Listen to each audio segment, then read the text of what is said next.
Assalamualaikum warahmatullahi wabarakatuh. Perkenalkan, nama saya Teguh Surya Prahipta, mahasiswa UT dengan NIM 0495086679. Nah, saat ini kita akan mengerjakan tugas 2 dari algoritma pemrograman ya.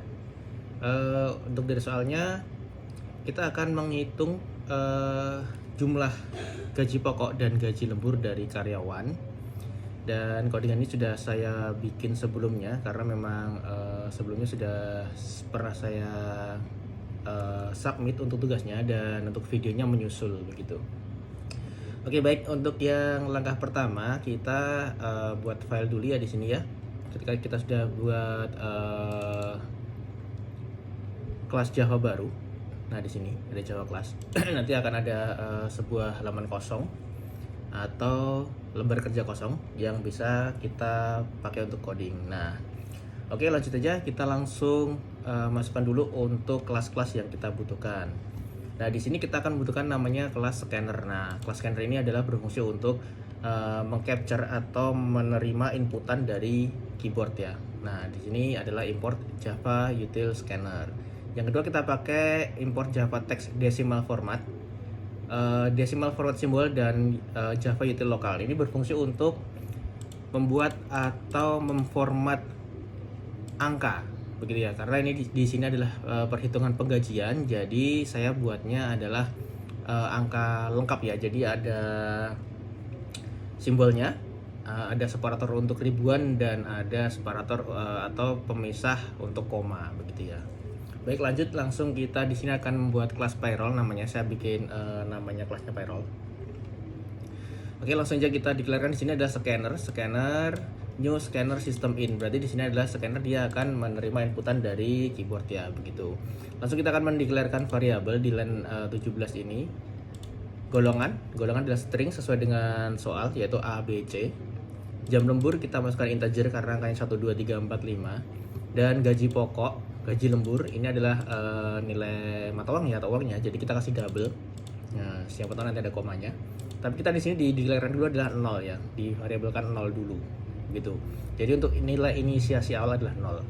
Nah, yang ke line 21 ini kita akan membuat deklarasi untuk formatting mata uang. Nah, di sini ada decimal format uang Indonesia. Jadi kita akan membuat desimal gitu ya, pemecahan desimal atau splitting ya namanya. Jadi untuk ribuan dan koma itu nanti akan di set di sini. Nah, saya kasih namanya uang Indonesia. Ya, jadi di sini ada decimal format get currency instant. Nah, di sini adalah dia akan mengambil settingan dari lokal. Nah, di sini ada new lokal, language-nya bahasa Indonesia dan country Indonesia. Nah, jadi di sini sudah tahu bahwa kita akan menggunakan settingan lokal itu Indonesia begitu. Nah, di line 22 juga ada decimal format simbol. Ini adalah simbolnya ya. Decimal format simbol format rupiah, saya kasih variabelnya. Di sini adalah new decimal format simbol. Nah, ini karena kita akan membuat sendiri, teman setting sendiri begitu. Lanjut ke line 24 sampai dengan 26. Ini adalah kita akan membuat format rupiahnya. Nah, di sini ada format RP seperti yang saya deklarasi sebelumnya. Set currency symbol yaitu adalah RP titik dan dikasih spasi. Nah, ini berarti kita akan membuat format itu mata uang itu menjadi rupiah ya. Jadi RP, ada simbol depannya RP begitu. Nah, di sini ada format RP set monetary decimal separator. Nah, ini adalah untuk separator desimalnya. Jadi kalau kita di Indonesia kan desimalnya pakai koma ya. Jadi di sini di setting untuk koma. Dan yang di line 26 di sini ada set grouping separator titik yaitu untuk ribuan. Jadi pemisahan angka ribuan itu nanti akan pakai titik begitu. Jadi ribuan nanti dia sudah otomatis ada titiknya. Kalau ada komanya dia akan ada koma di belakangnya dan di depannya ada simbol RP titik gitu.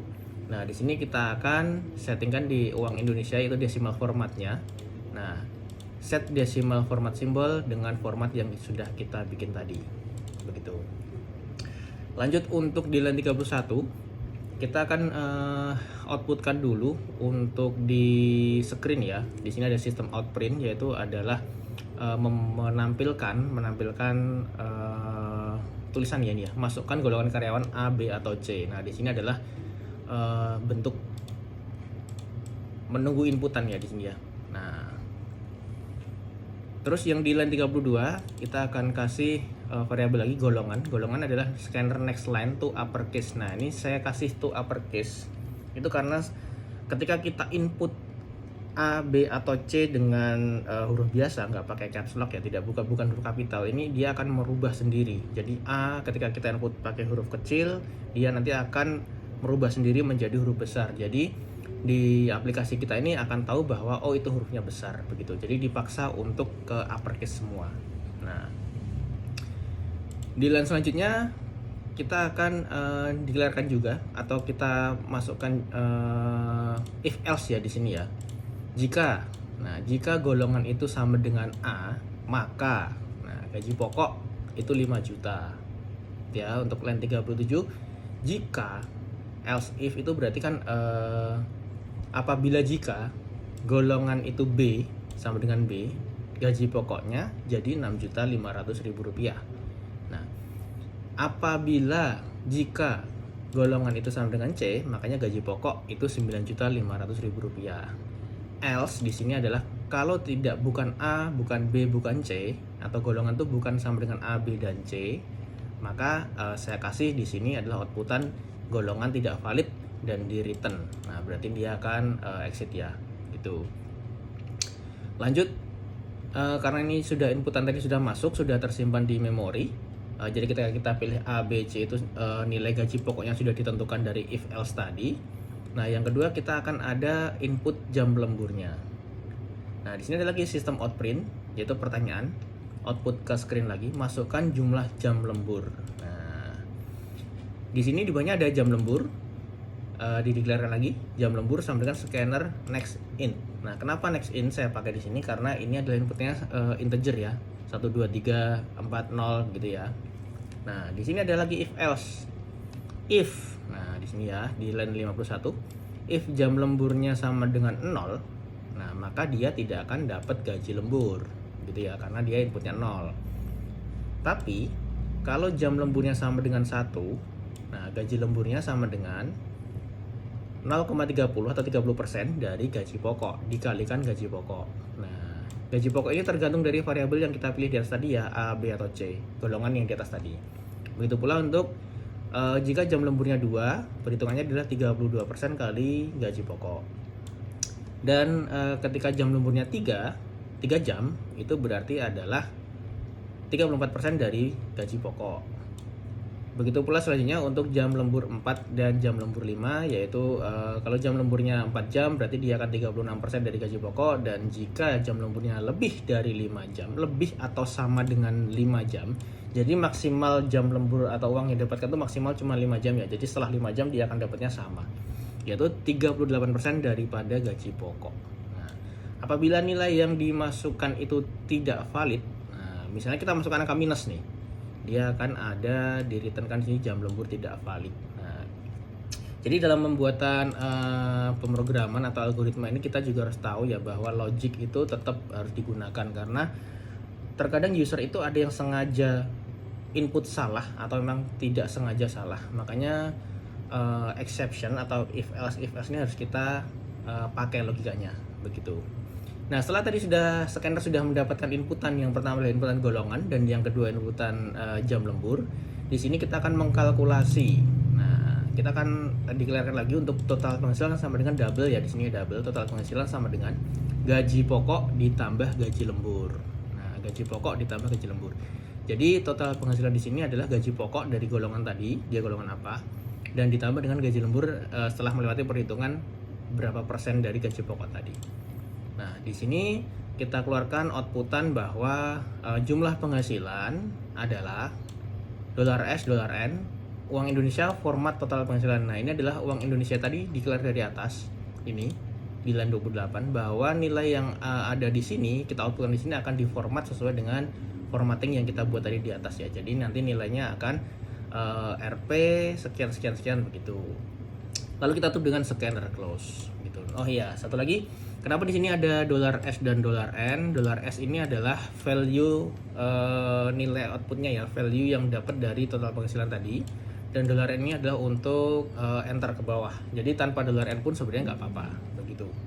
Kita akan coba running untuk codingan sederhana kita ini. Kita coba running. Oke. Nah, dari yang pertama ini adalah masukkan golongan karyawan ya. Dia sesuai dari line 31. Masukkan golongan karyawan A, B, atau C. Jadi kita akan input bahwa golongan karyawan ini dengan menggunakan huruf kecil. Kita kasih contoh B. Lalu kita enter.